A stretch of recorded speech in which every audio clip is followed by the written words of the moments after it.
એક દાદા રોજ ભગવાનના મંદિરે જાય અને એવી માંગણી કરે કે પ્રભુ, મારો નાનો દીકરો છે, એમને ત્યાં એક બાબો આપી દો ને, તો એનું મોઢું જોઈ અને પછી હું આવું. દરરોજ મંદિરે જઈ અને આવી માંગણી કરે કે નાના દીકરાને ત્યાં એક બાબો આપો. અને આમ બાબો બાબો કરતા કરતા દાદા હરિશરણ થઈ ગયા. એક વર્ષ પછી નાના દીકરાને ત્યાં બાબો આવ્યો એટલે હગાવાલા બધાય રમાડવા આવે. એટલે ઘણા લોકો એવું કહે કે આ બાબો અસલ એના દાદા જેવો જ થયો છે. દાદા જેવો નહીં, પણ એ દાદા જ પાછા આવ્યા છે.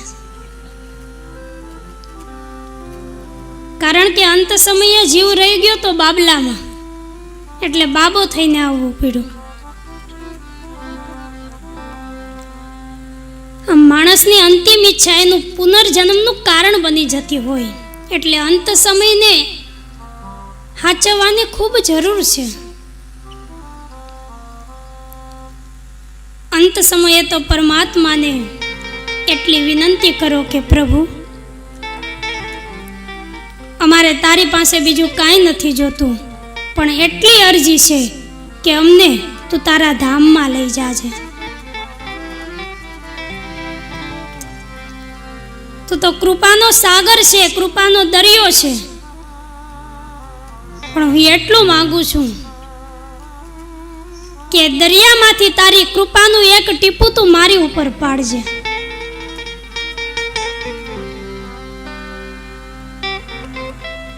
અરજી અમારી હે સુનો શ્રીનાથજી,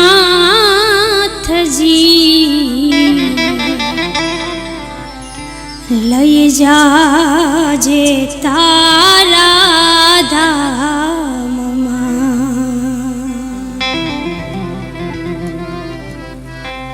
હે હારે વાલા અરજી અમારી સુનો શ્રીનાથજી, લઈ જાજે તારા ધામમાં.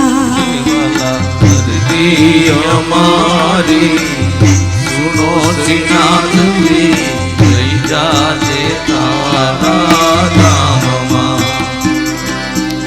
અરજી અમારી સુનો શ્રીનાથજી, લઈ જાજે તારા ધામમાં.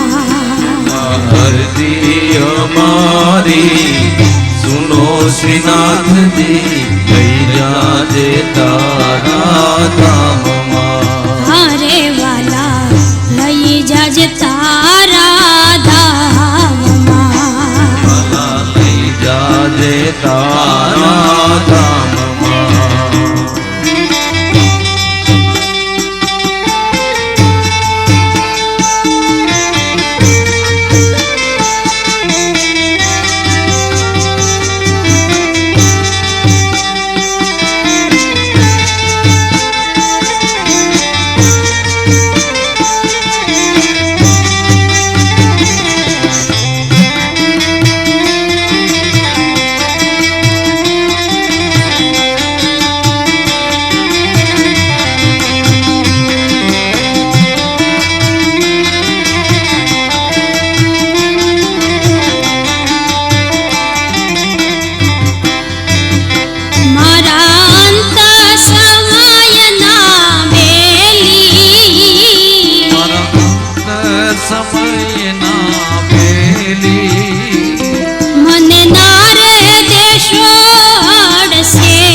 શ્રીનાથજી લઈ જાજે તારા ધામમાં.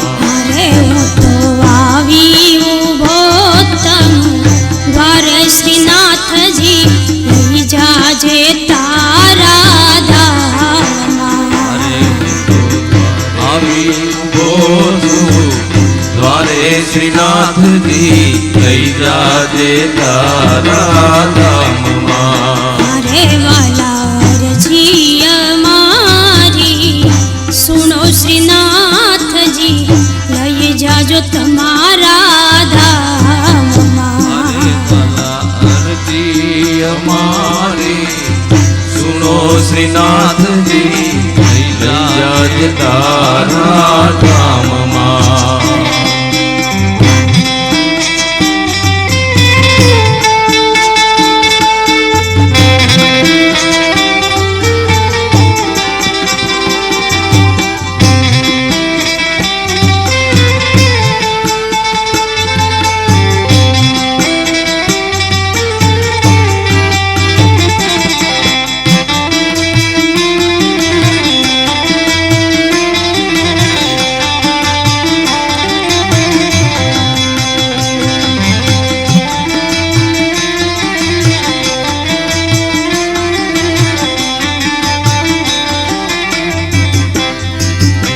તમે કરુણાતણા છો સિંધુ.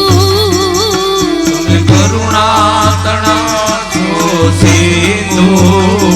હું તો માંગુ છું એક જ બિંદુ. હું તો માગું છું એક જ બિંદુ. તમે કરુણાતણા છો સિંધુ. તમે કરુણાતણા છો સિંધુ. હું તો માંગુ છું એક જ બિંદુ. હું તો માગું છું એક જ બિંદુ. એક બિંદુમાં નહીં થાય ઓછું શ્રીનાથજી લઈ જાજો તમારા ધામમાં. આવી ઊભો છું દ્વારે શ્રીનાથજી લઈ જાજે તારા ધામમાં. એક બિંદુમાં નહીં થાય ઓછું શ્રીનાથજી લઈ જાજો તમારા ધામમાં. આવી ઊભો છું દ્વારે શ્રીનાથજી લઈ જાજે તારા ધામમાં. હારે વાલા અરજી અમારી સુનો શ્રીનાથજી લઈ જાજે તારા ધામમાં. ભલા અરજી અમારી સુનો શ્રીનાથજી લઈ જાજે તારા ધામમાં. લઈ જાજે તારા ધામમાં. લઈ જાજે તારા ધામમાં. આમ અંત સમયે પરમાત્માને યાદ કરો, જેથી કરી અને જે હેતુથી ભગવાને આપણને માનવનો દેહ દીધો એ હેતુને આપણે સાર્થક કરી શકીએ. અંત સમયે પરમાત્માને એવી પ્રાર્થના કરો કે પ્રભુ તું તારા ધામમાં લઈ જઈ અને અમને મોક્ષ ગતિ પ્રદાન કરજે.